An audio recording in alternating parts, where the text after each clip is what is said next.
Everything we have done, making the bread, selling it, adjusting stock, feeds the manufacturing reports. These are read-only and always leave.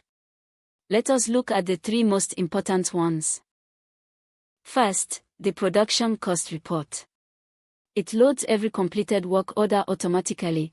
You can also narrow it to a date range and click filter.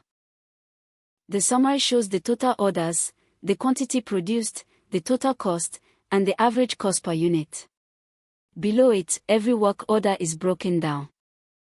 For our sourdough batch, you can see the planned and completed quantity, then the cost split 3 ways: materials, labor, and overhead, adding up to the total cost, and finally the cost per loaf.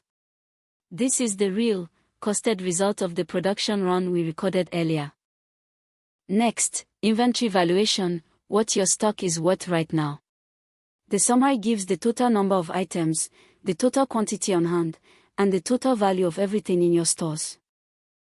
Each row is an item, its quantity on hand, unit cost, and total value. Our flour, yeast, and the finished loaves all appear here, valued automatically. This is the figure your accountant needs for the balance sheet.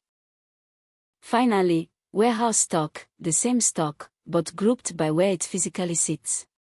You can see the grand totals, and a panel for each warehouse. You can filter to a single warehouse from the drop-down, say the production output store, where our finished bread lives, or the raw materials store for the flour and yeast. It shows exactly what is held there and its value. Together these reports close the loop. Production cost tells you what it costs to make, inventory valuation tells you what you hold and what it is worth, and warehouse stock tells you where it is. Add the inventory movements log we saw earlier, and you have complete, live visibility over your entire manufacturing operation, from raw flour to sold bread, fully tracked and fully costed in ZetaFisc.